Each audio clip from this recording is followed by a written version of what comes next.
entertained? Are you not entertained? Is this not why you are here? Maybe you can hum the theme song, won't hold it against you if you get parts wrong. While the memory's not too strong, there's a piece of you from a time long gone. So while these fuzzy warm feelings remain, question we ask is still the same. Is it a treasure or just plain lame? Is this still good? Hello, and welcome back to Is This Still Good, a podcast about digging up childhood treasure and seeing what resale value, if any, it has on the open market. I'm a host, Sage. I'm a host, Gavin. I'm so glad that through all of this, we have maintained host continuity. I'm surprised I haven't been fired yet. Gavin, I have an important question for you. Okay. Oh, you're fired. That's Damn my it. question. That's not a question. Have you ever been so jealous of what someone has, such as your father's approval, that you banish them and kill their family? Like No. Burn and crucify them? Has that ever happened to you? Ever? Yeah. Like, What other way is there to interpret that? This or any past life? well, not recently. That would be ever. Okay. No. Not recently and also not before recently? Yeah. It seems like a weird thing to do to me, to be honest. All right, but would you find, if that was in a movie, would you find that like a relatable situation? What you're alluding to is almost anything that Joaquin Phoenix ever does, I find pretty unrelatable, to be honest. In his personal life? But no, I don't suppose that is the character I would relate to. Okay, Why well, do you bad ask? news. We're talking about Gladiator today. Oh, okay. Ridley Scott's 2000 sword and sandal revenge tale Gladiator. Obviously, Gladiator 2 is coming out this month. What? We have mixed levels of excitement. Well, I can just And to we're jump about to in. introduce Trevor. Oh, sorry. I saw that it screened this past weekend, and the praise that it's getting is just kind of surprisingly positive. I mean, that's in the legacy of this movie, which did win Best Picture. You'd almost think that might cause more of an uphill battle, but I digress. I didn't mean to not to step on your intro. That's all right. It wasn't going to be Technically, great. it's your intro, so it's Yeah. fine. Allow me to introduce to the podcast for the first time, surprisingly, Trevor Tillman, Seattle native, San Francisco worker, now down here in LA like the rest of us. And he used to, San Francisco worker's a weird term. I could see Gavin kind of like looking I'll through. take Just it. like, point is, like, Trevor took a Badge of similar honor. path as Gavin and myself. And he also used to live a block from me in Excelsior District in San Francisco. That's true. And because of how many times I'd go over to your house and we'd watch a movie, in my head I kind of think of you as a Ridley Scott guy or as a sort of sandal guy. And I'm being broad with that term. I'm including like medieval battles. And that's just because we just watched a lot of those movies at your It's place. true. Tell me if that's a coincidence or if that really is like a core of Tillman. A Tillman central value. Well, I appreciate the intro, and I think San Francisco worker is a badge of honor. So happy Laborer. to be We'll go with laborer, laborer next time. either or. I work with my hands.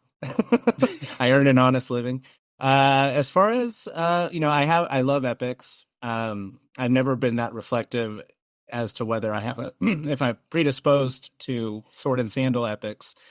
The last time I revisited Gladiator, this is a movie that I loved, growing up. The last time prior to this for this podcast was in 2018, and I came down pretty hard on it revisiting it. So I'm not automatically in the bank for a Ridley Scott epic, although interestingly enough, I feel like this movie is one that I've been all over the map on. Yeah, but I don't know. I feel like it's the I have this feeling about movies that there should be some sort of aesthetic pleasure to it, and epics tend to deliver on that when they're done well. Okay. So you're the opposite of Gavin.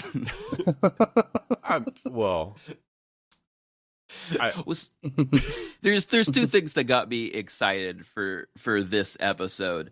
The first is just the joy of revisiting something that you're not sure how you're going to feel about, either because time hasn't been that kind to it or because you think you might have been too hard on it in the first time. I can't think of a strong example from this podcast, but like I definitely would prefer to like things I didn't used to like. I was hoping that was going to happen with Moulin Rouge. It did not. Oh yeah.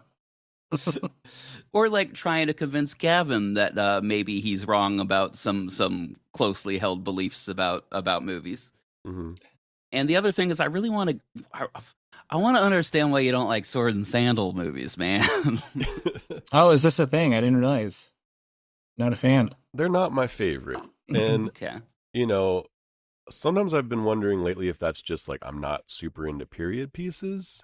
But I don't think that's the case. I think I just tend to like smaller human stories, and epics they have so much to do that sometimes the like smaller character moments get lost in the effort they have to put into doing like a big battle. It's the same reason I didn't jump into Game of Thrones for a long time. Fantasy, as you know, is something that's a little tougher for me as well, because again, there's just so much that you have to get through and to get to the smaller human character stories. That said, I mean, Gladiators definitely trying to be a smaller story in a lot of ways. Yeah. And after, like, it kind of blows its big battle scene in the beginning, and then the rest of it is much smaller, contained stuff. It really is inverse of most of the movie. I mean, it's a revenge story masked in a sword and sandals epic. Mm-hmm. Yeah. No, that's a good way to put it. So back when I last saw it in 2018, I kind of railed against it for feeling like it was taking early 2000s, late 90s aesthetic trends and applying that to sword and sandal movies, and everything from the way it was shot, that it feels like everything was, in terms of the human drama, shot in these medium close-ups, that I thought it almost looked like a matted presentation. But I'm actually thinking that's by design. There's an attempt to make it more of an intimate epic. Epic. I like that term. Well, I was reading up on the cinematography, and I think part of the reason I struggled with it last time is most of these kinds of epics are shot anamorphically, and they opted for Super 35 on this one, specifically so that they could haul a camera around to different locations and be nimble in their setups and get through the production quickly. But I think it has the added feature of creating this sort of the artifice is less so than I'd say something like Ben-Hur, because you have this sort of grounded you have this flexible aspect ratio that's a little bit more intimate with the characters, to say nothing of like the muted color palettes and the playing with shutter speeds that, again, at first I thought kind of gimmicky, like it feels very MTV style. That era aesthetic. Yeah, that era of shutter speed, still everything reads as a mistake to me, I'll be honest. Yeah, there is. So I didn't remember that. I actually want to table this. We'll have like a whole cinematography discussion, but I want to like jump back in time and remind me about that shutter speed, because it stuck out to me so much. I want to jump back in time a little bit and examine everyone's connection to this property originally. This came out when we're all, 10 to 15, something like that. Theoretically, we're all too young to see this in theaters. I'm not going to assume that means none of you didn't, because everyone has different relationships with their parents than I do. Where were you in your life when you first saw this movie? Gavin? I do not have a great memory, and this movie did not really speak to my soul when I first saw it. So it was not the biggest memory that I had jotted down either. I think I probably saw it like maybe a year or two later. I remember it was still in the conversation, I feel like, when I did see it, which I think also tempered my acceptance of it, because I'm like, really? This is what everyone's talking about? This is the Oscar, this movie? Okay. This performance by Joaquin Phoenix? This is what everyone's, okay. So that's my main memory of it, is just kind of like, okay. I when can I saw it. understand one of those things. So yeah, I don't know. I think I watched it probably 2001, 2002. And Hey, have you revisited since, or is this like a fresh 20-year revisit? This is a 20-year revisit. Oh, interesting. There's no. I mean, the reason we're here is because Gladiator 2, right? Oh yeah. If they weren't remaking this, I don't know if I'd ever have watched this movie again. Not because I think it's like awful or anything. I didn't know what would be there for me to go look for. It sounds like it didn't have a strong place in your heart in either direction. Yeah. Yeah. I definitely think of it as one of the movies that has a legacy of. So it won Best Picture. Just to interrupt and make a terrible joke. Yeah, I definitely think about it as one of those movies. One of the movies, yeah. Would you say it's you think of, how often would you say you think about Gladiator? All right, go back to what you were saying. And there's our clip. It has a legacy of being a Best Picture winner when, like, really? That? And I put a lot of other movies that I think are good, and I am somewhat resentful of being a Best Picture winner or even contender in some instances. I think I just saw this movie in high school on this is an important movie. Probably watched it 2 or 3 times. I don't think I ever watched it as critically as I did this week. Not a strong attachment to it, except in my relationship with Gavin, where he doesn't care for it. I'm like, but it's a good movie, right? Isn't this universally? I don't feel like the world's turned against it in the same way it has, I don't know, Green Book. Well, that was also immediate. Yeah. Well, I was trying to find another example of like a Best Biting Picture my winner tongue. that people Hardcore. have turned against. There's some other ones where it's just like, the fuck are you? I don't think Driving Miss Daisy people revisited 20 years later. I think it was pretty immediate. What the fuck are you doing? Mm-hmm. And none of these movies are bad. I can't think of a Best Picture winner that I just think, oh, that's a bad movie. What the fuck are you doing? Crash. When was the last time you watched Crash? I haven't. Crash is a movie I never loved when seen I it. was 17. I watched it, maybe 4 years ago, and I was cringing through. I was like, how did I like this? Yeah. But, just to play devil's advocate for Gladiator, I'm looking at the other nominees that year. I feel like, unquestionably, to me, I'm looking at, we got Chocolat, Crouching Tiger, Aaron Brockovich, Chocolat. Traffic. So actually, big year for Soderbergh. I think easily Aaron Brockovich and Traffic are quote unquote better movies. Mhm. But there's something when it comes to a Best Picture nominee, I'm in favor of big blockbusters being bestowed Awarded. Best Picture. Yeah. I think I don't disagree with you, to be honest. Yeah. I think awards, awards for artistic achievement are inherently, not really with merit.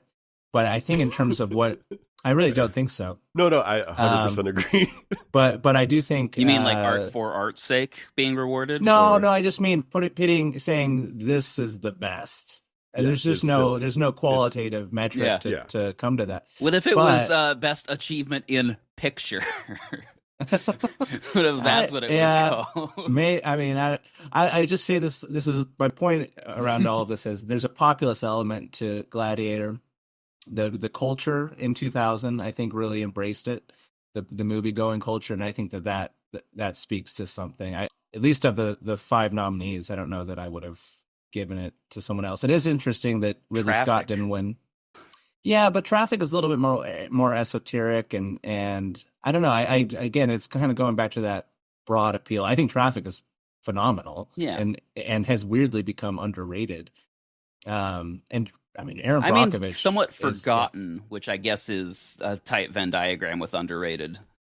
Yeah, I mean, you couldn't avoid that movie though around that time. Yeah, I mean, I'd also mention like this is a little off the beaten path a bit, but like it's also the same year that Oh Brother Where Art Thou was up. Yeah. It's the same year that Almost Famous feels like that should have. It was, yeah. These You're weren't right. nominated for Best Picture though. I guess they took home awards in other categories. And as much as I am not a huge fan of Crouching Tiger, Hidden Dragon, it's also the year that Amores Perros was out. There's a lot of movies that have stood the test of time better, in my opinion, which is always going to be the case. I mean, obviously. a lot has been said about the movie year 1999 as being sort of a peak Hollywood year, just especially in terms of original movies. Absolutely, cosign. There's a book about this, though. I want to say it's called Best Movie Year Ever. It is, and it's a good book. And one of the things it says that I think about when I look at the movies of 2000 and 2001 or even 98 is that 1999 was not an anomalous blip. It was the crest. It was the peak of a trend of Hollywood embracing, studios embracing, giving budgets to these sort of mid-budget, kind of challenging, movies that had a commitment to telling things a little bit different, telling, I would say, traditional stories in a novel and unusual way. And I mean, just looking down the line here, 2000s absolutely of a piece, I feel like, with 1999 in that regard. Sure. I mean, there's one of the trend that that book really focuses on. I love that book. I've been trying to check off pretty much every movie from 1999, and there is a big overlap in movies where just like as an American, things were so good in the late 90s that a lot of our movies were about like, God, I'm just bored. Isn't there something? Office Space, The Matrix, American Beauty. What was the other big 99 movie? I mean, there's a lot. Office Space. Even Go is kind of, you got grocery tellers who are bored of their job. It's a lot about like just malaise. It's just like everything's so good, but we're going to complain about it anyway. I mean, that's very much what American Beauty is like, here's the American dream, and now I'm fucking bored. Yeah, I'm so bored. Yeah, no, that's sort of the big cultural anxiety of the day was okay. Now what? We're prosperous, but what gives life meaning? What if there's more? What if we're in a Matrix? What if there's a 9/11? What? And I mean, for real. Yeah, that is actually the point that I'm getting to is like 2001. There's a huge paradigm shift. And 2000 theoretically should have been like just an extension of 1999, and you can't evenly weigh those years together or against each other in terms of movies. I will say, I think to bring it back to Gladiator, weirdly enough. Sure, we can do that. Weirdly enough, I think touches on a lot of this, not necessarily, middle class malaise, the way of those movies, but another trend or another preoccupation, and it's there even in movies like Traffic, is this idea of a mediated culture, like a culture that is addicted to reality television, to violence on screens. There was a big, especially in 1999, in the wake of Columbine, there's a big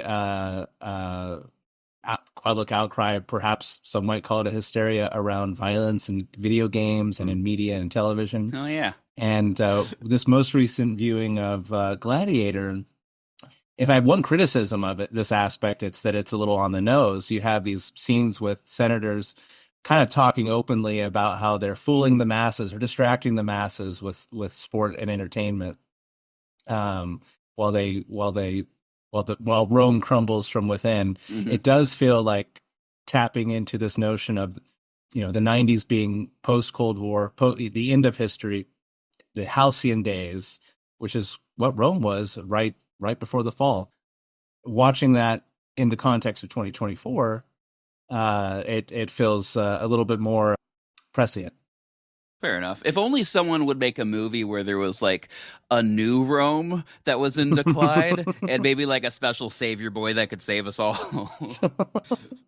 Is that a I think that's a Megalopolis get in reference. The theaters for this. I still haven't seen it. Yeah, damn. You'll get your chance. Yeah, you'll get your chance. You live in LA, I'm sure. Yeah, I'm sure this is all Coppola will be doing for the rest of his life is screening with Megalopolis. Trying to make his money back. He doesn't care about just that. To say, well, good. I mean, he spent a lot of money. Yeah. I'm glad he did. I was supporting him, but I also haven't gone and gotten a ticket yet. It doesn't affect me if it's there one way or another. I promised I wouldn't talk about Megalopolis on this episode. You did.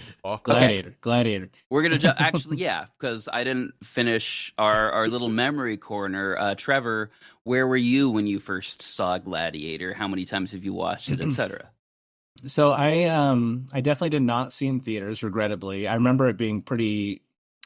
I have this memory of walking out because it must have been May 2000 that I think it came out. I'm going to fact check that real quick because I had this memory of all things of going to see Battlefield Earth and walking past the marquee to Gladiator in the lobby And just thinking to yourself, I'm making the right decision.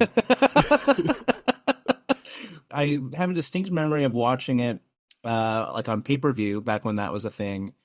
Around the time it was a new release. I feel like I watched it in conjunction with the 2000 X-Men movie when that came out on DVD. It was kind of probably like a Sunday night movie night. I might be conflating multiple memories into one.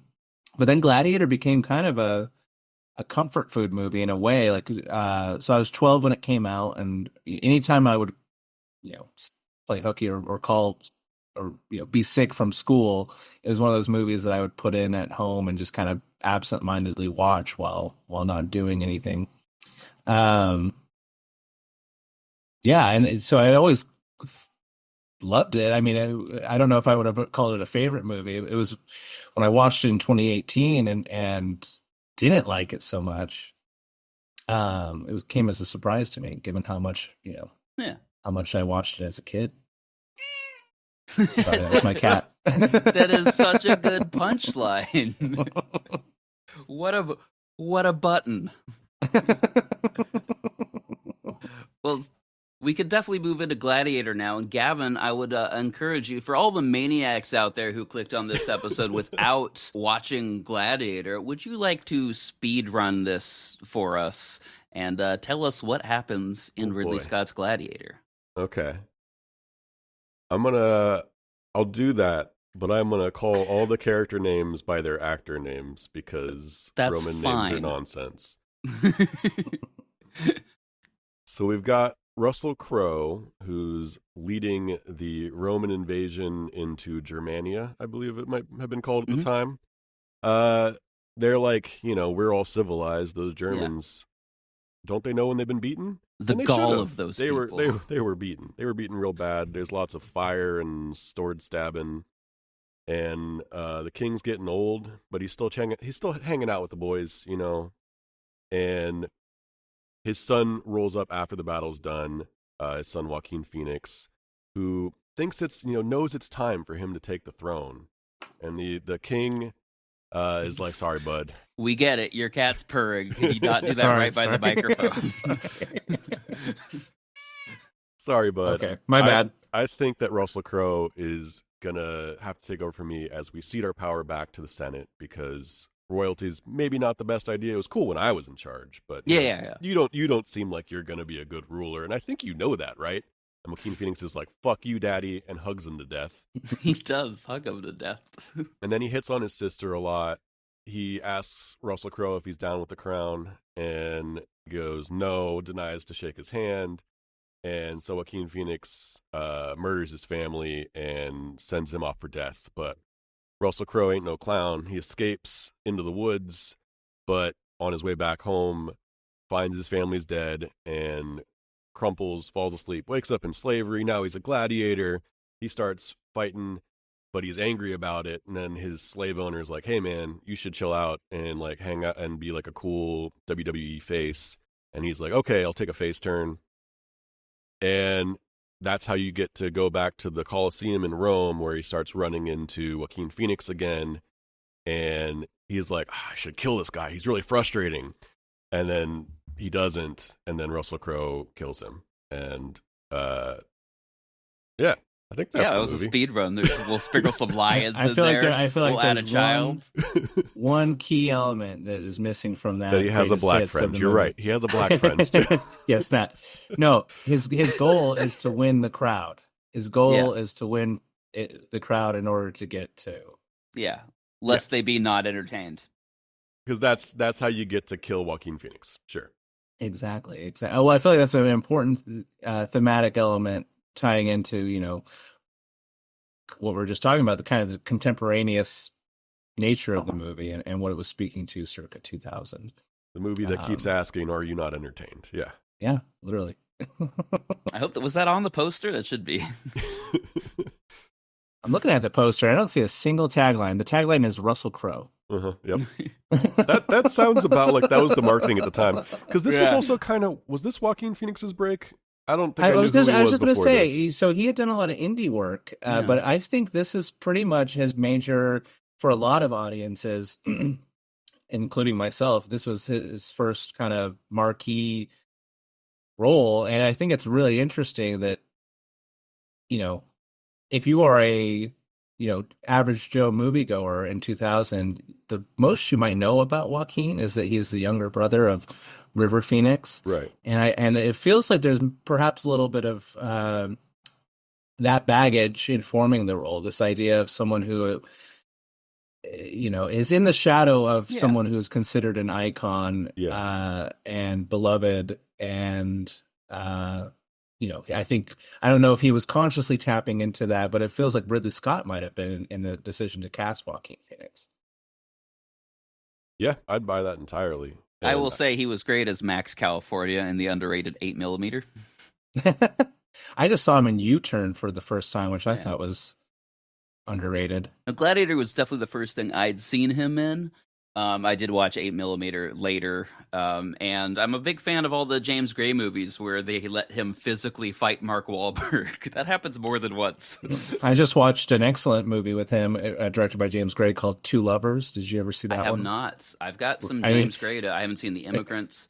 If you want, that's The Immigrants. He plays these sleazeballs in both movies. I see what you mean about having difficulty in in identifying with his characters, but I was certainly in Two Lovers. It's like watching a train wreck, and then in Immigrant, you just can't stand the guy. I mean, he's great. His performance is top notch, but the characters are just kind of scummy. Man. He's good at that. Yeah, I mean, I don't want to go too far off the rails into just talking about Joaquin Phoenix, but I've been recently thinking that I owe The Master a rewatch, too. It was not a movie I particularly enjoyed when I watched it, but I've been listening to a lot of, I'm in the true crime hole of just following cults right now, like listening to a bunch of stuff on cults. And to be more accepting of that idea and that people do fall into that, I would like to give that movie another watch now that I might find it a little bit more understandable and believable. Because I remember him doing a very good job of delivering a person who I just didn't assume could really exist. He's a pretty great actor, and I'm trying to I can't think of a bad Joaquin Phoenix performance. I could definitely think of some bad Joaquin Phoenix movies or movies that didn't work for me. I've Joker. I wish he'd do more for me her. Is just the... Yeah, I mean, I loved great. her. I like Joker. I don't know. That most recent, what was the Napoleon, was pretty rough. Okay. I don't even really like him in that. That's what I mean. Those were some choices. I think he's the worst part of the movie. I do. I'd like to. Oh, go ahead. Sorry. I was just going to say real quick, because the Napoleon director's cut. This is good. We'll say our points at 3, and maybe they're the same thing. Let's say them at the same time. I am very curious in the Napoleon director's cut, and I think that might be next on my own personal movie watching docket because of Scott's track record with director's cuts. Because I also didn't like Napoleon, but not because of Joaquin, but mostly because it just felt like an elliptical. It felt like a greatest hits, a stroll through a Wikipedia page and great spectacle, obviously, but I didn't have any sort of emotional through line, through that movie. I felt like it also needed me to have read the Wikipedia page before coming in. You see this? You heard this? You remember about this? Yeah. We all know these things, and I also think Ridley Scott, like, he's done so many movies that like are closely involved in French history, like from The Duelist to Napoleon. Those are actually like companion pieces. Those take place at the same time. And The Duelist is also like, no, you all know, we're not going to explain any of this to you. And Napoleon is not only we're not going to explain anything, but like, you watch The Duelists, right? You know the same things Ridley Scott do. Which is weird. I don't want movies to explain things to me, but like, Christ, I do need some context for the things that are happening in Napoleon. Yeah, or even if it had done, taken a page from Gladiator's book and really had most of these historic suite of events sort of on the periphery of a much more... You've heard of a Caesar. You know the Colosseum exists. You know that So maybe people that's the fight way you it. do it. Cool. Here's a guy called Maximus. He's lost everything. I mean, they could almost get there with the Josephine character. I wonder if you could do a Napoleon movie where the central character is not Napoleon. I'm sure you could do a good Napoleon movie. Well, many have tried. I mean, I'm a big fan of Napoleon Dynamite. That's the one that I think perfected the medium. Yeah, that's the one that made the biggest impact on our culture. Going back to revisiting movies I didn't like, we probably do a Napoleon Dynamite episode. That's a humor that did not work for me in high school. That's also was shot around where I went to college, and it's like the big Eastern Washington. Oh, interesting. I mean, it's actually mostly Northern Idaho, right. but that ain't far. And that's kind of like the calling card for film in that area, or certainly indie film. Till you get over to Montana and you're in Yellowstone country. Well, anyway, the Gladiator mask looks a lot like the MF Doom mask, right? Trevor, I leaned on you somewhat for research. That's one of the secret reasons that I invited you on. Yeah, aside from pleasure. You just being overdue for a visit by the podcast. I have an addictive personality, so you give me an assignment, and I will read every draft of the screenplay. I'll pick up the American cinematographer articles and listen to the Ridley Scott audio commentaries. I've done all of the above. I watched the extended cut and the theatrical cut. I don't think I had ever seen the extended cut before, which came out in 2005. But I think Ridley Scott has been explicit as saying it's not a director's cut. But having watched it, I will say I think it's not quite head and shoulders above the theatrical, but certainly a lot more meat to chew on in it. Okay. A lot more characterization, especially for the Joaquin Phoenix character. If you haven't watched the extended cut, there's a scene following the discovery that Maximus is alive after he's been challenged by Maximus in the arena, where Commodus takes out his wrath on some of his soldiers there, some of his archers. Most of the things that were cut seem to be character-based things, unfortunately. That is unfortunate. I would have cut more of that battle at the beginning. Let's just get to the Gladiator. That was my biggest thing on rewatches. Like, I wasn't really vibing with it until, like, not just he becomes a gladiator, but till they get back to Rome. I'm like, well, this is a movie now. Why didn't we just start here? Well, and part of that is that the character himself is bored of war. So, like, showing a war that is boring to a person who is bored of war, like, trying to put you in that character's things is like, yeah, okay, this is commonplace. Sure, I've been doing this a lot, guys. I can't wait to go home and plow some fields with my wife. You know. Also, would have been nice to spend any time with his wife or see her face or. You do a lot in slow motion, in flashbacks. Sometimes they, take the color out. One scene of Russell Crowe with his family, even what they do in Kingdom of Heaven, where they have those flashbacks of like him looking at his pregnant wife. Yeah, he's just a lot further away and with his hands in some wheats in this one. I do like love that hands, touch, though. Yeah, I mean, I really do love. I mean, on this most recent watch, I thought it was pretty audacious to show scenes from Elysium, to show flashes to not flashbacks of home, but literally his family in the afterlife. I had honestly missed that probably during the time when I first watched this, and they even have a line about it that explains it, because I don't know what the fuck Elysium is. I'm used to hearing. Oh, really? I don't. I knew about like those God of War games? Vikings murder people and then they go to Valhalla. Yeah, it's Greek Valhalla. Mm-hmm. But I'd never heard that. Interesting. Or I knew like there's a ring. You didn't read above... multiple Percy Jackson and the Olympians? There's a ring above Earth, I'm pretty sure, where aliens. No, it's called a halo. I don't even remember the name. The guy who plays Gollum is in that movie. That's all I got. Elysium. I don't know. Circus. Oh, yeah. Oh, I know what you're talking about. Yeah. Oh, this is Elysian with an N at the end. Oh, Elysian. Okay. Yeah. But I mean, you were able to pretty quickly put in that, like, oh, they're just talking about Valhalla, even the way that, because you will be, tonight we dine in hell, that sort of thing. But also in my mind, Valhalla is a never-ending war. It's not, because that's the version I've seen a lot of Valhalla, is that you just get to fight and drink all the time. Is what I've used to seeing. I don't know where that comes from exactly, but like in cartoons, go to Valhalla. I know that there was a screenplay from Nick Cave for Gladiator 2, Mhm. that from my understanding took place largely in Elysian, and Yes.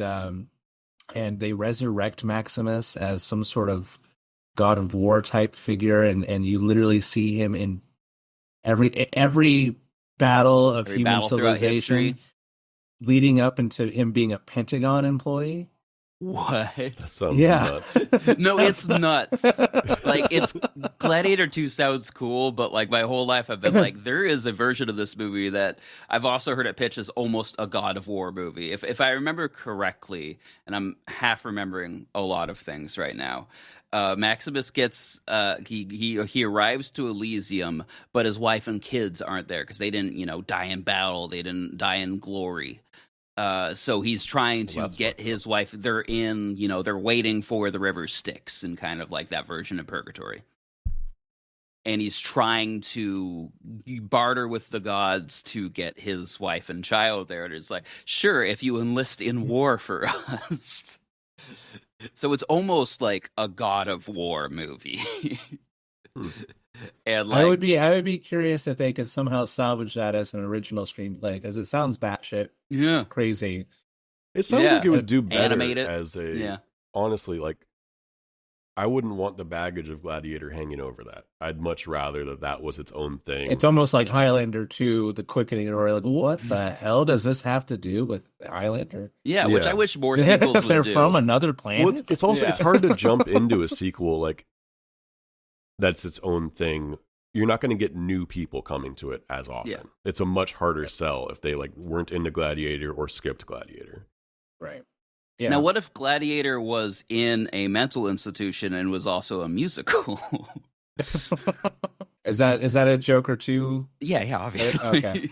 I didn't bother, but Yeah. It's audacious. I appreciate that. I don't think that movie should exist, but as long as it does, I'm a fan of any movie that's just two giant middle fingers up in the air to the people who liked the first one and the people who maybe didn't I'd like like the first the. one. I was gonna say I didn't like the first one. Yeah. Maybe I'd like the sequel, but yeah. I like what it's doing. I like what it's saying. It's not a great musical, which is disappointing. It's a jukebox musical, right? Yeah. It's yeah. But it's like a jukebox musical from like older musical songs. Like it's a pastiche of all those things. Here's a question: what do we think about, This is about Russell Gladiator. Crowe? Okay. Russell Crowe winning best actor over, for me, like Tom Hanks in Castaway. I was rooting for him then. I still feel like that was the bigger accomplished performance. Okay. I feel like it was probably denied Tom Hanks because he had won twice already. Well, Russell Crowe would never win twice in a row.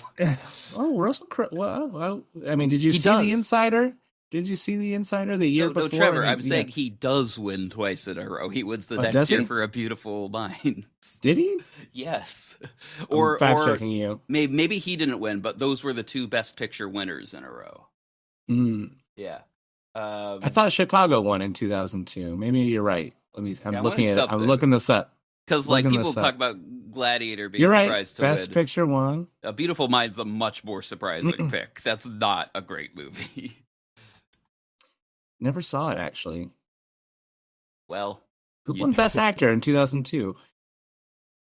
I'm gonna let you do this. So Oh, there's not- Denzel. Which For they're Training talking Day. about.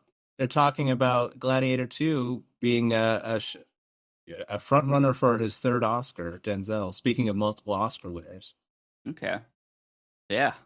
I guess we are. that's the buzz on the internets after I guess it screened on Friday night yeah, I know Ridley Scott has been on the record saying Gladiator 2 is his best movie, which is a bold statement. Yeah, And that guy I've did heard a lot Thelma and Louise. Which is great, which I've seen That is a recently. fun one, yeah. No, I really like that's. I jokingly, but people will I know. ask like, "What's your favorite Ridley Scott movie?" That is Oh, is that something your comes up a favorite? lot, and I haven't seen them all. No, but that's the one I say Ooh. to like throw him off guard. And I do think it's probably my favorite of his like non-epic, non-sci-fi Yeah. movies, which is 2:30. Yeah. People always forget Yeah. Ridley Scott does just do some of these movies. I mean, he's got quite a few war movies, but then he's also got like, Yeah. no, this is Russell Crowe buying a vineyard. It's interesting because I remember for the longest time I considered Ridley Scott to just be sort of a studio journeyman, kind of an anonymous filmmaker without really a distinct point of view compared to, say, I'm trying to think of like a Scorsese or something. Yeah, and there's some truth in what you're saying. Continue. Well, I think starting especially around Kingdom of Heaven and even movies like Prometheus, I feel like he's been in late era Ridley Scott has been a much more personal filmmaker. Perhaps, even with the death of Tony Scott, I mean, you watching Exodus, and then what was the film he did after that? Almost the Counselor. Which almost feels like a tribute to his brother. What if there was a counselor? But he seems to be, especially with Kingdom of Heaven, oddly, not to digress too much from Gladiator again, but Kingdom of Heaven feels like a really good companion to, of all movies, Prometheus, and even Blade Runner, the original. This idea that explains all the black goo in it. Well, just the idea of you love Kingdom of Heaven, Gavin. There's so many engineer babies grappling with a crisis of faith and the desire to confront your maker. I feel like that is sort of he's on record of being a very not religious secular person, Ridley Scott. So it's interesting to see these things. But he's clearly interested in faith and all. The Kingdom of Heaven, we almost did for this podcast, and I watched half of it last night. Yeah, I watched the director's cut, which is a roadshow version, which has an intermission, and it was like 11. We're recording this at 10 a.m. So I'm like, this seems like a sign for me to go to sleep. But there could be engineer babies in the last half, is what I'm saying. Stay tuned. Yeah, it certainly seems like a more personal and richer text than Gladiator. 100%. I feel like that's probably what it was its undoing in 2005. You go to see Kingdom of Heaven expecting a sword and sandals, maybe even a little bit of a swashbuckling epic, and it's such a drama. It does have a pirate. It does star a famous pirate. I remember it came out in May of 2005, maybe 2 weeks before Star Wars Episode 3, and you thought it was going to be this, or certainly I thought, 17-year-old me thought this was going to be the pseudo sequel to Gladiator and this big popcorn movie. When I feel like it's probably much more suited. The Kingdom of Heaven and the screenplay by William Matheson. It opens in modern day Iraq with a photojournalist in modern day being during the Iraq War, circa 2005. So it feels like it's dealing with a lot more contemporaneous, headier subject matter. I've never thought of that as in any way an Iraq War allegory, but I don't think you could make a movie in the Middle East in 2005 without having that baggage. Or even when you think about Bush, he called it a crusade. He called it. He evoked that kind of descriptor for it. Yeah. Anyway, I'm really liking that movie and can't wait to finish it. How this ties in. So, in your research, did you come across? Gladiator is somewhat of a work-for-hire film. This is not a project that Ridley Scott originated. This is something that they wooed him for a while. True. And if memory serves, he signed on when he saw a really cool picture of a gladiator, just like a really you got nice that right. painting. Yeah, there was a 19th century painting. I forgot the name of the artist, but it was definitely his gateway into the project. Let me see if I have the info here.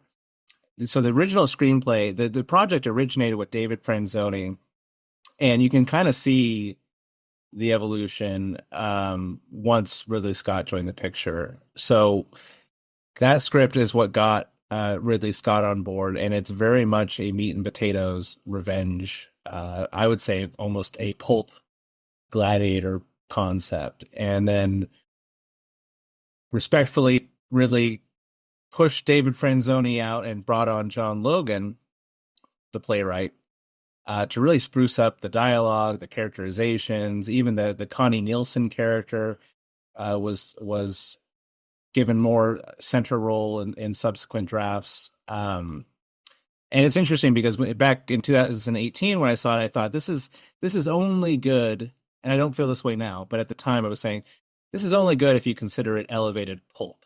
If it's elevated, a typical action schlock that's been given, the Ridley Scott white glove treatment. Mhm. But I think a lot of credit goes to John Logan, because some of those, especially the exchanges with Marcus Aurelius, and there's a moment where he talks about with the Connie Nielsen character, like, let's put politics aside and pretend that I'm just your dad and you're just my daughter. And there's these great That is a really dialogue fun line. Yeah. Yeah, there's these great dialogue moments and characterizations that just aren't there in the Franzoni script. That while Ridley Scott was technically, wooed with that, I think he definitely left his stamp and hired his people to bring out the things that he's clearly preoccupied with European decadence and Yes. I think that gets a lot more embellished with the John Logan draft, which ultimately is the one that was, I believe, nominated for original screenplay. Gladiator, interesting tidbit, one of the few movies to win Best Picture that did not win Best Director or Best Screenwriting. I know. Apparently 98% of them do. I kind of like that, though. That's cool. That goes back to what you were saying about like it kind of being a populist thing, which I enjoy. Like I was one of the people who's advocate for populism. I still think like Avatar winning Best Picture, it's great. Love it. Yeah. That was the movie of the year. It didn't win though. That did not win Best Picture. Sure, but I was saying I was rooting for it. Yeah, it's no same. Hurt Locker, guys. And I think Hurt Locker's great, and I think that deserved Best Director. That probably served Best Performance, but like Avatar should have won Best Picture. I definitely think it would be the other way around, if anything. There's like I feel like there's an anthropological I agree component to Best Picture where it is like this is the movie that reflects this year the public consciousness at this moment in time. And I like the idea too that it doesn't hold up to time. I think that can be great because I think that it should be, this is what was great this year. Looking back, not necessarily the best craft, not necessarily the best performances, but this was. We're talking about Avatar? Year. Here's what people were thinking. We're talking about most movies. I'm just going to bite my tongue because I stand for that movie.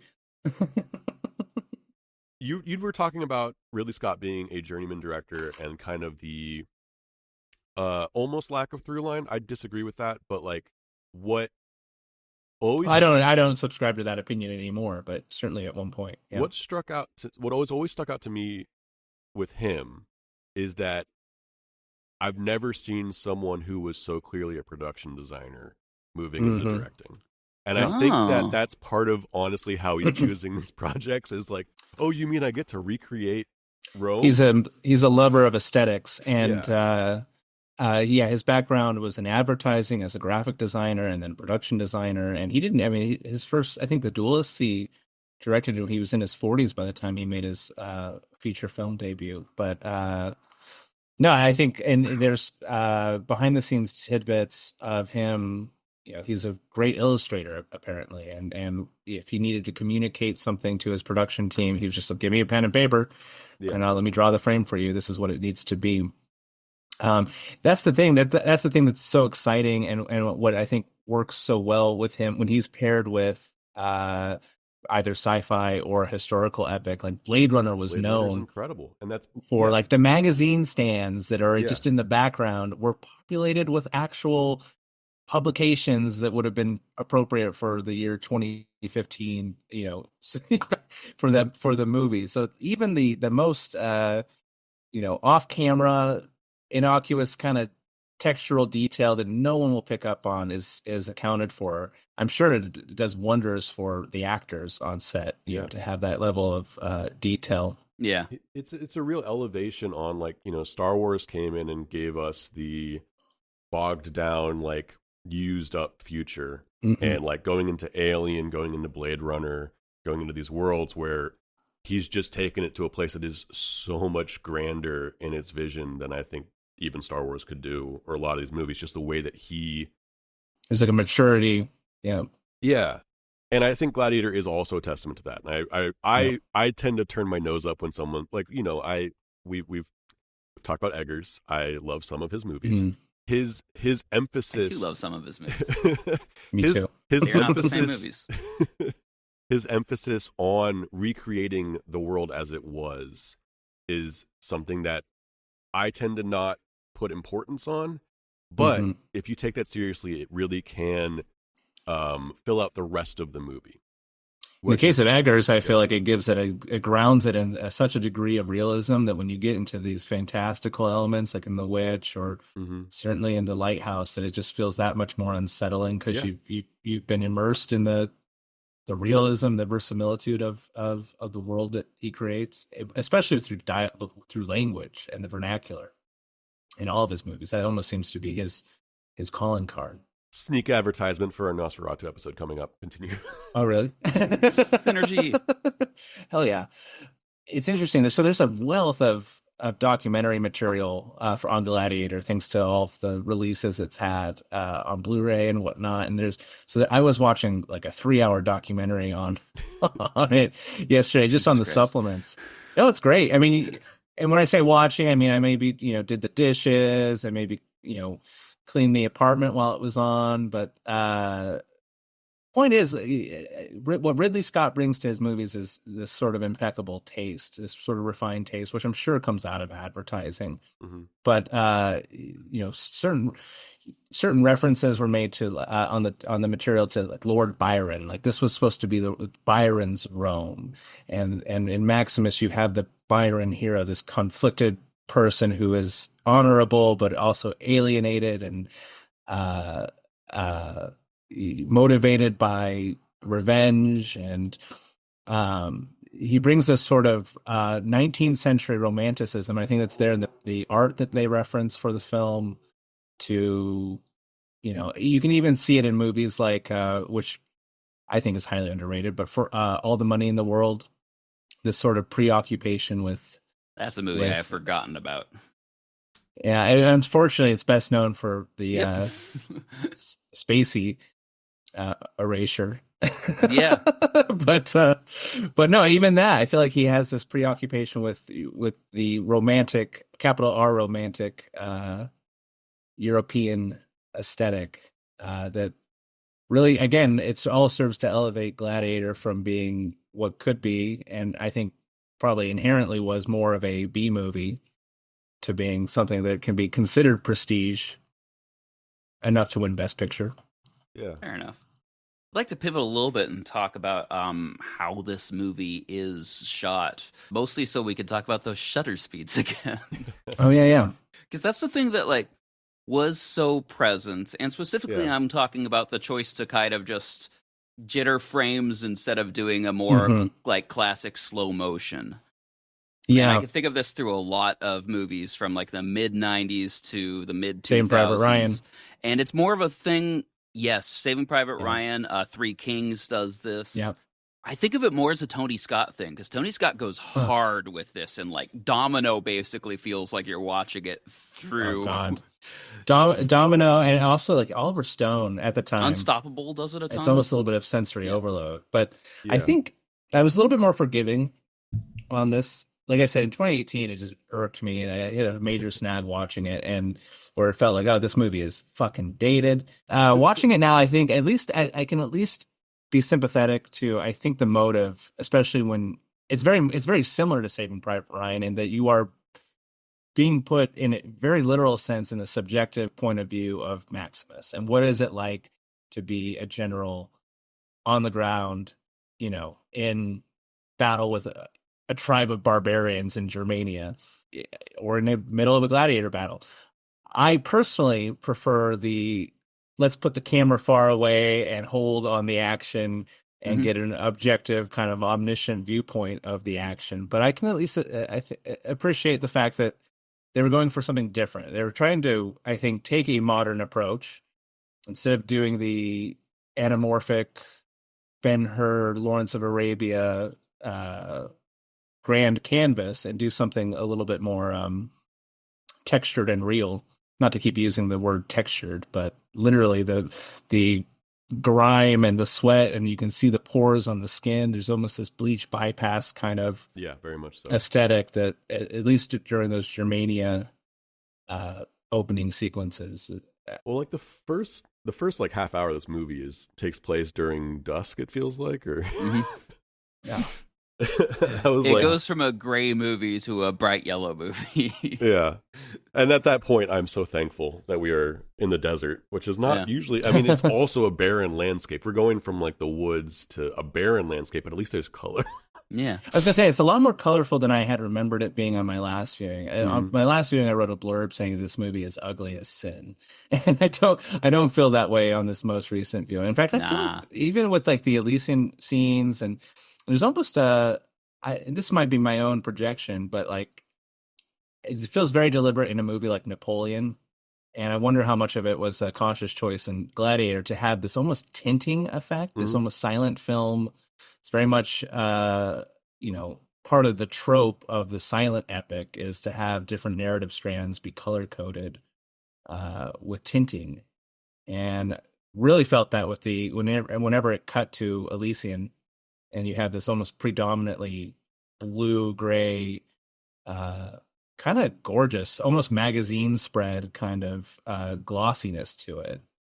Ooh, totally on the opposite end of the visual spectrum from that highly grounded, almost hyper real aesthetic of the opening reel. And it cuts to a perfume commercial, and then a more colorful world. There's scenes where it feels like, oh man, this feels like a Chanel ad. It does, and it feels like that's the I remember it being spoofed so many times. The hand in the barley or whatever. To me, that's every student film. Yeah, but yeah, well, it's a Malick move that now becomes a Gladiator thing. Like the shots of tall wheat with a hand running through them. Like what's wrong with that?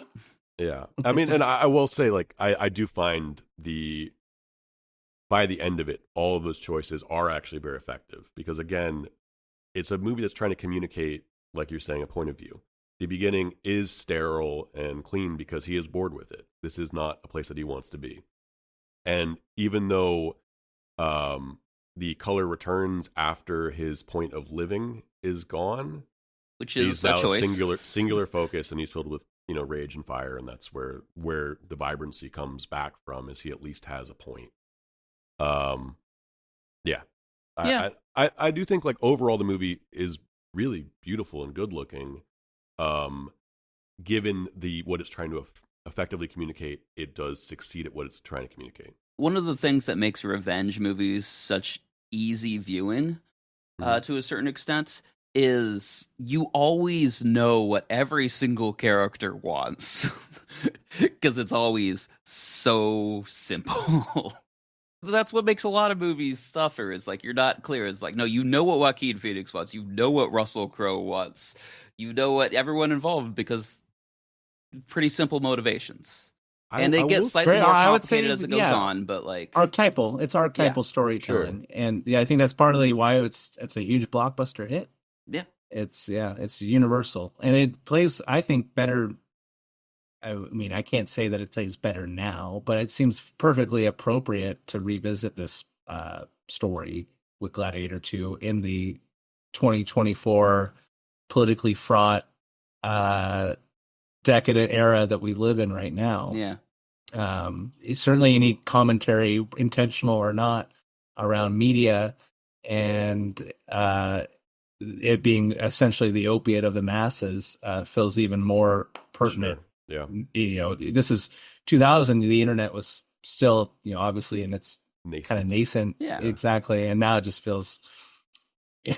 Now in the extended cut, Trevor, is there a scene where a bunch of Persians come in and just start eating all the Romans' pets? Yes. No. Oh shit! Prescient. No.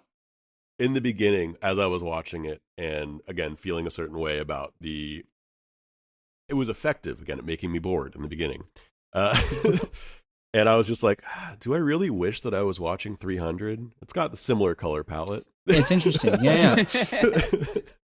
And I was like, do I? Maybe I do. I don't know. By the end of it, like, it gave me something else that I did actually, spoilers. I enjoyed this movie a lot more than I remembered enjoying it. Sage, yeah, take your victory dance, whatever. I'm just happy for you. It's nice to like things. It is nice to like things. Yeah. It's nice to not hate things. Yes, it is. Clear the hate out of your heart, boy. God, every day I'm trying. But I still love 300 too. I think it's by far the crowning achievement of that man. It's sort of, you judge them based on what they aspire to, and certainly 300 aspires more to that pulp side of. I don't think I do. I recognize what they're attempting to aspire to, and I will give credit to succeeding in filmmaking. But to me, enjoying a film is deeply personal. And if you're I've ranted against and for in the same sentence. Spring Breaker's enough, but say look at God, what's that movie with the dancing on fetuses? What? Eraserhead? Yeah, Eraserhead. That's a movie I actually very much enjoy, and it succeeds very well at what it's doing. But at the same time, you look at some of his short films that are succeeding at making you feel gross and depressed, and I'm not going to go back to those. I don't enjoy that. Yeah, give me something that has some fun in it. I just think Gladiator wasn't gay enough. That's why I like 300. Well, I think Gladiator 2 might scratch that itch, Sage. I think, you cast Paul Mescal, and I hope so. I hope they lead into that somewhere. I will say, one thing, just to take a complete left turn, I forgot that what's-her-face was a good person in this movie. Connie Nielsen's character? Yeah. My memory Lucilla, of this... Lucilla, yeah. My memory She's in the new one. My memory of this is that they are in a relationship that she is almost more into than he is, which is weird that I've just like...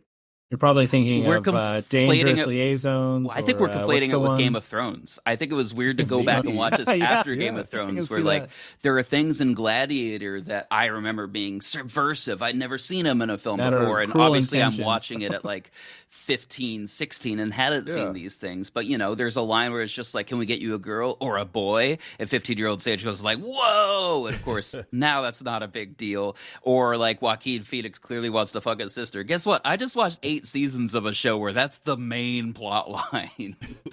I do recommend giving the extended cut a watch, because Lucilla, her character gets a lot more screen time. You see her doing a lot more political maneuvering behind the scenes. I honestly I wanted that. Yeah.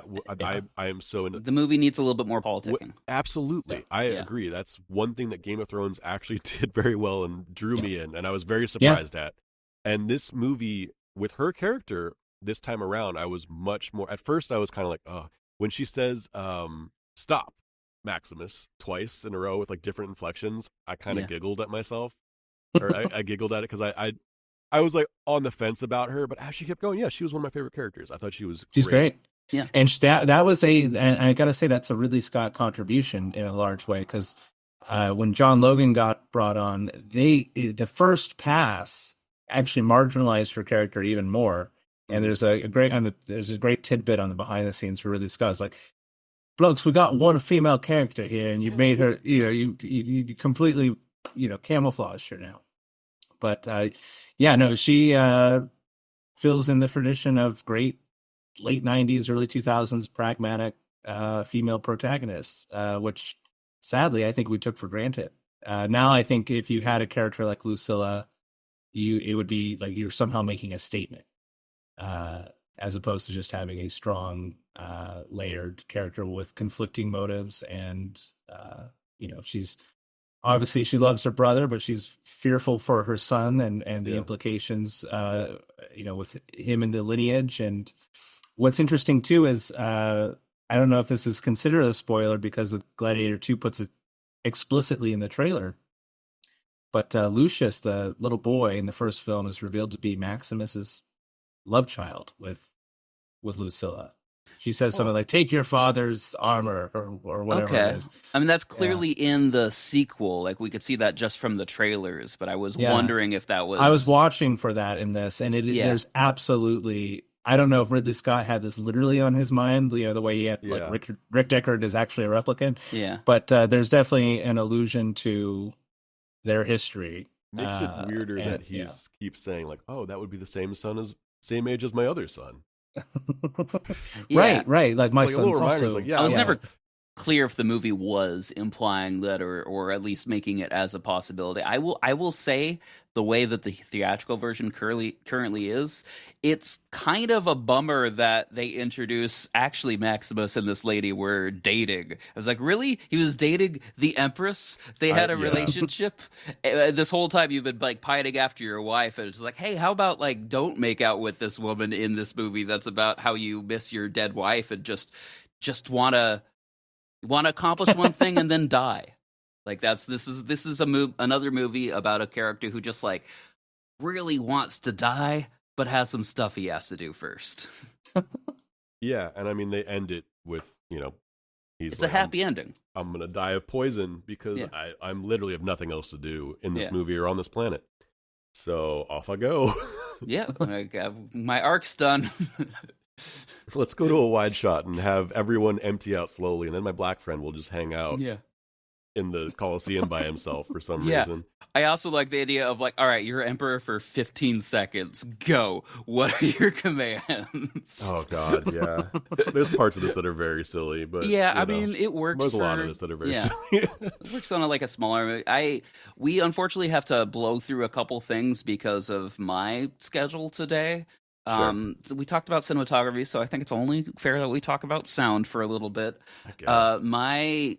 One of the things I really noticed on this is how much reverb they allowed. Every scene just has so much like gravitas behind everything echoes. If you're outside in the Coliseum, it echoes the same way that it does when Joaquin Phoenix whispers to his sister wife. Yeah, I feel like that's kind of a piece with the cinematography. I feel like the creative North Star of this was like, how can you make an audience feel what it was like?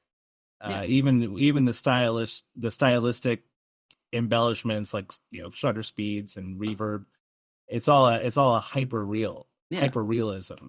I mean, it is like all those environments when you film in them, they'll have those reverb, but there are also like outside sequences and just like there's no reason there's any echo or reverb on this. It's a thing that they added, and it's a thing that you can take out to a certain extent. So anytime you hear reverb in a movie, it's a conscious choice. I'll say there's not, as someone who edits a lot of podcasts with reverbs in it, there's only so much you could roll off. Kind of related to sound, what do we think of the Hans Zimmer score? I think he's the real Gerard score. I think my letterbox was real powerhouse performance from Hans Zimmer. It's got to be among his top shelf. I would say. It's a large shelf. That thing is heavy. I saw that the sequel is composed by Sound joke. Scott's new composer collaborator Harry Gregson Williams, but the Lisa Gerard, the woman who does the kind of ethereal, almost Mediterranean vocals, that she's back. I actually was listening to some of the tracks from Gladiator 2 that have been released, and they have that a reprisal of that "Now We Are Free," which is the big singular track on the original soundtrack from the ending of the movie. So it seems like there's going to be some carryover at least. But I also thought there was a lot of shared DNA with the Pirates movies that, weirdly enough, there's this sort of swashbuckling dun dun dun dun dun dun dun dun dun dun. It's like, this kind of feels like a practice for... That's Zimmer's best work, in my opinion. Yeah. I guess that's how the timeline works out. All right. I mean, I would have so much more to say about this movie, but I think it's time to jump into our final judgments. Gavin, would you like to explain to our guest our patented 3-tier rating system that never changes and is always consistent and clear? Oh, of course. We got 3 options. We're going to have to judge this movie and decide whether or not it is still good. Is it better as a memory? Or do we stab it a bunch of times with a trident and then feed it to the lions? Yeah, that's good. That's good. Yeah, nice. Forgot about the trident stuff. Yeah, there's some. I mean, we didn't get into it, but there's the idea of how gladiators are outfitted with armor. I guess like We barely talked about the actual gladiator fighting. the idea that they're all recreations of battles, which I did not notice until the sequel trailer came out. And I'm like, why are they're filling the gladiator pit with some ocean so they can do some ocean warfare? Okay, It's a very good point. Yeah. It's real. yeah, everyone keeps telling me it's real. Honestly, I'm surprised we didn't get that in the first movie because that is such a famous anecdote about the Colosseum. One thing we did not get in the first film that they tried for it, to the extent that they built animatronics for it and tried at CGI tests, was rhinoceros. Rhinoceri in the Colosseum. They said that basically a real rhinoceros is either incredibly slow until you work it up and then it's uncontrollable, and so they're just like, let's not go with the rhinoceroses on the first one, but they're very much present in the trailer for the new one. Muppet Gladiator sounds like a fun thing, and that's a solution to that. You just get a Muppet Rhino. I was going to say Ridley Scott wasn't even going to do Gladiator 2 until he was scrolling through Instagram and saw a picture of a rhinoceros. No. He's like, I could take another stab at that. I'm going to go ahead and say that this movie is begrudgingly still good. It's a lot better than I remembered it. It's not something that I'm going to probably revisit too often or like push on people. Like it's fine. It's pretty good. It's better than I thought it would, than I remembered it being. And everyone's doing a very good job at it. I wish there was a little bit more charm to it. I think that's the main thing that it's missing, is it's a very dour film. But revenge films tend to be, and actually, like, I kind of struggle to come to revenge films in general. Can you think of any humor in the movie? The slave trader guy is at least a charming bit piece, and he, feel like. Do we know about Oliver Reed in this movie? Do we know? I don't. So he died during the production, and they had to. He actually his character was supposed to get some sword and sandal action, but the actor died, and they had to salvage. They had to give him an exit that was not originally intended. But I digress. As Oliver Reed is an icon of sword and sandal epics, so it would have been awesome to see if his character had his kind of final moment of glory. But it was as opposed to that explains a lot, because everyone dies in this movie by being stabbed by 8 swords. If you watch the shot where it cuts to a close up when he says shadows and dust. It's taken from a part earlier in the movie, and this is the first time watching it where you could see the extras behind him are from a totally disconnected scene. Oh, interesting. Yeah, didn't catch his that. death did feel a little almost rushed, and I mean, okay, fascinating. Yeah. But I digress. You're right. He is probably the only source of levity in an otherwise fairly dour. Yeah, I feel whatever humor there is all like, because sometimes there is amongst the slaves, there's some jokes and some fun stuff, but nothing once you get to like the politicking or the dark revenge core of the movie. Yeah, it's not a. I mean, the fun in this movie comes from the violence more than anything. You're sort of put in the spectator, while it's critiquing the act of spectatorship. I'm also going to really quickly, sneakily, while we're talking about revenge films, though, if you want to see a very charming film that does have an unfortunate amount of rape in it, Revenge from 2017. I remember that. Yeah. We literally have a small recommendation section after our Is This Still Goods, but if you feel like you need to shove it in before either of us do our judgments, that's fine. It's because I'm going to use it to make my recommendation later. Okay. Just remember it for later. Preamble. We'll do a callback. Trevor, a man who famously will put ratings on Letterboxd without actually writing anything about it. It pisses me off so much. I do. I write when I feel really compelled to, and I probably will write something for this, because my last time I wrote about Gladiator, I was pretty harsh on it, I think. And I think this viewing, I think I've landed, I'm not as gushing as perhaps 12-year-old me would have been. And I'm certainly not as down on it as I was, watching it 6 years ago. I think I'm somewhere in between. I would say I would probably still land that I think it's a bit overrated in the context of when it came out and in where it occupies, the space it occupies in Ridley Scott's body of work. I don't even know that I would put it in his top tier. I do think Russell Crowe, I think just the image of him as Maximus is just undeniably an icon of cinema history at this point. It's certainly that era of cinema history. We've talked a lot about Ridley Scott's the textural details and grandeur he brought to the project. Hans Zimmer's score. There's so many of the elements there that are just top notch that I can't write the film off. Potential drawbacks. While again, I'm sympathetic to some of the aesthetic choices when it comes to the battle scenes, like the speed ramps and the slow motion and the camera sputters and the handheld, it still feels a little. It disrupts the immersion to a degree.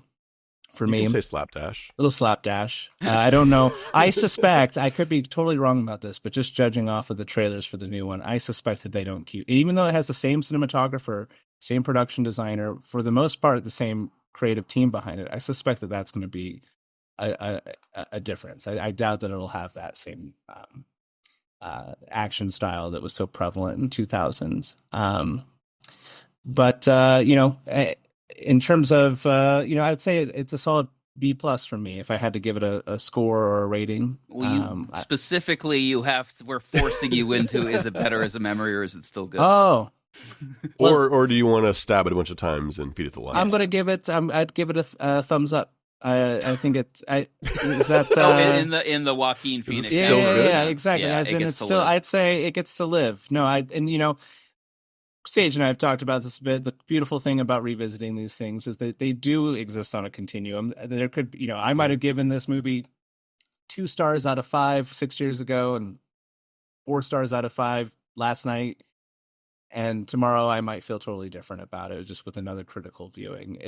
The thing that's great about it, like so many of Ridley Scott's movies, is that it does lend itself to multiple viewings because there is stuff to pick up on. There is this most recent viewing. I was really, and perhaps it's more of a characteristic of the extended cut, but there's a lot of nuanced characterizations and a lot of beautiful little setups and payoffs, including the final line of dialogue, which I think is just... It's got good moments. He's a good director. I'll be honest, every single version of this movie that lives in my memory is better than what I watched this week. It's an easy answer for me. This movie's better as a memory. I mean, quite literally. Wow. There's enough I kind of hold against it and wish the version of this movie I want is slightly more active. I don't like me as an audience member engaging with it. I don't think you need any of the beginning stuff. I think this movie's probably should have brought this up earlier. I think this movie's better if he just starts as a gladiator. You kind of find out that he's a general and you layer all these things through either through flashback or not. But I really think it's a sin to just take it on faith that he cares about his wife and kid and that's enough to bring everything down, because we never see it. They barely get mentioned. I know it's an easy thing to intuit because that's a part of the human condition. But he's carved little wooden figures of them. I would have liked to have seen any of that. It's not that I don't believe it, it's that it could have been enforced more and it could have meant more to me, because this is a movie that with some tweaks could make me cry, and it didn't. And I don't think the movie picks up until he's not just till he's a gladiator, but till he's back in Rome. And then you get some tension, and then you get politicking, and then you're not really sure what's going to happen. Anyway, I mean, we'll see if Ridley Scott agrees with me, because he got a chance to do it again. And there are some things looking in the trailers, I'm like, that's actually a cooler version of the movie that I saw. And so moving past still good, how do we get another version of Gladiator? It seems that's going to have a lot of the same iconography. It seems like, as far as what a Lego sequel should do, it's definitely going in that direction. The idea of the same iconography, you're like, no, this time we're going to bring back the new Colosseum. This is Gladiator 2. We can't go back to the old Colosseum. No, but they put rhinos in. You see, Paul Mescal cut off someone's head the exact same way the exact same way Russell Crowe did, except it's in actual phantom slow motion and not shutter speed. You see Lucius also do the iconic kind of, I'm going to palm the sand. Yes. Which I thought was kind of nice. I'm going to like to see those again. Yeah. I'm very curious. I want to look at the tech specs for Gladiator 2, because for me, it just looks so much more lush, and it looks much more in the tradition of the classical epic, the classical Hollywood epic, as opposed to Gladiator, which feels like it's taking that story and applying a more modern, contemporary aesthetic to it. This feels like it's going back to. I mean, that bleach bypass style, like an influenced look that you're talking about, was such a heavy thing during that time period. I wouldn't be surprised if they're just like looking back, like, man, we're all part of that cult. It's time to leave, time to get clean. I'm curious. Yeah, again, it's the same cinematographer too, so I would be very curious to know how they've involved it. Yeah. Go ahead.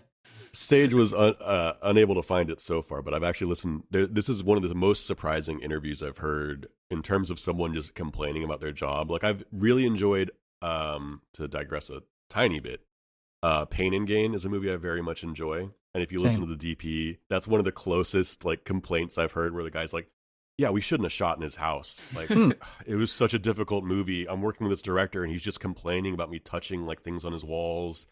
It was just a stuffy environment, and it was really hard to work because he knows what he wants and he cares. We're talking about Michael Bay. Also, but Michael Bay also cares about his house. And was really angry. They about shot it in his being house.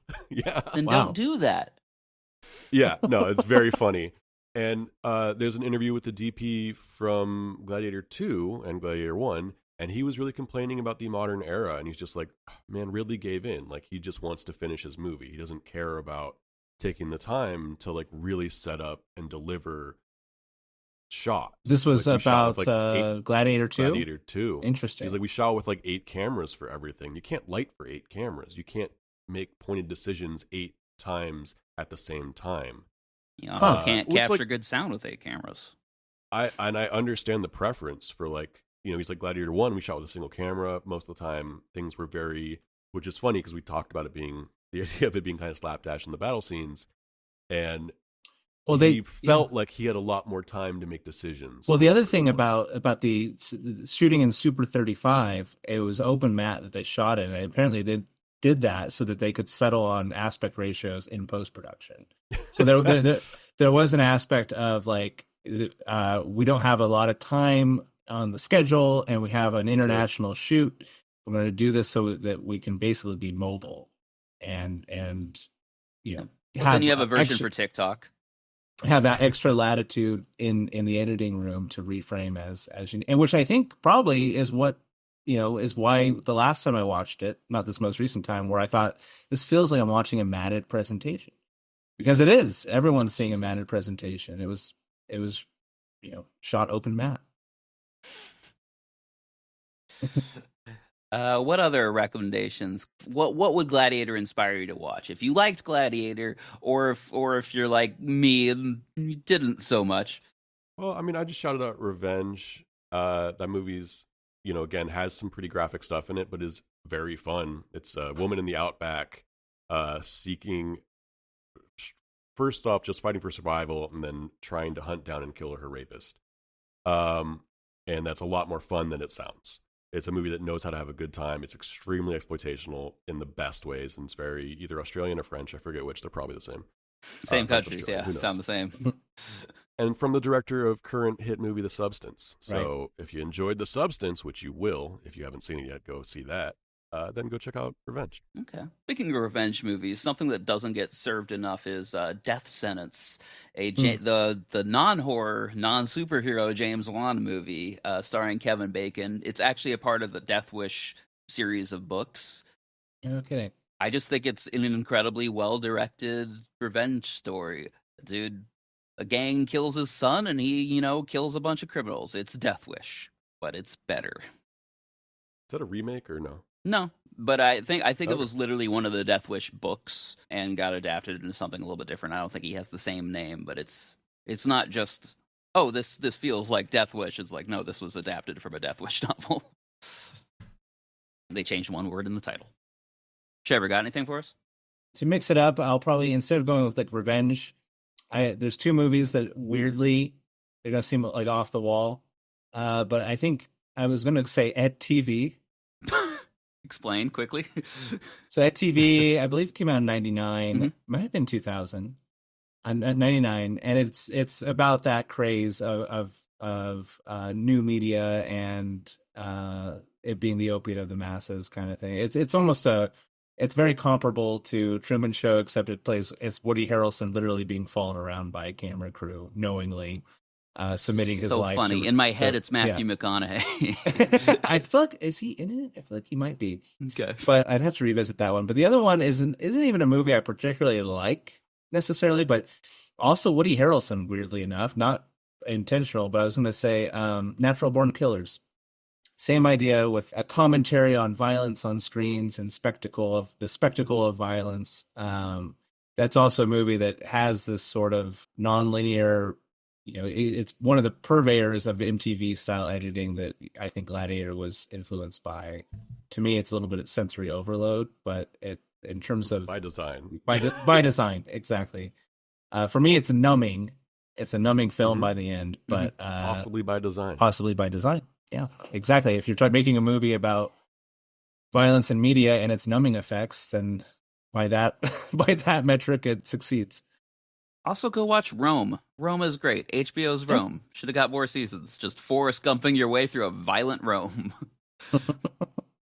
All right. Is that what that is? Yeah. You're walking, just a journey, like a foot journey through Rome? You follow two characters played by Ray Stevenson and Kevin McKidd, who's in Kingdom of Heaven. They become Caesar's lieutenants and they go on missions. And they're literally just like, we wrote two characters and we're inserting them into the most famous stories from Roman history. And it's that's so the way good. to do it. And it also has the best gladiator fight I've ever seen.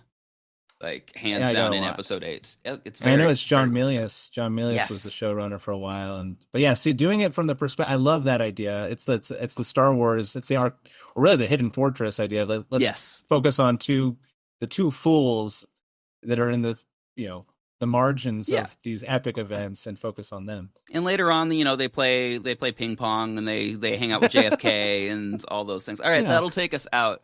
Thank you so much, Trevor, for stopping by. It's been long overdue. Do you have anything to plug? We probably should have asked that at the beginning.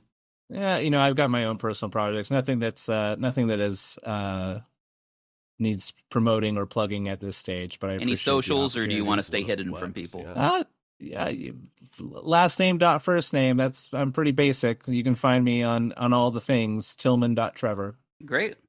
We're is this still good? We're at Still Good Pod on various things. Send us an email at stillgoodpod@gmail.com with any ideas you might have for a good tie-in episode. And we'll be back with Nosferatu.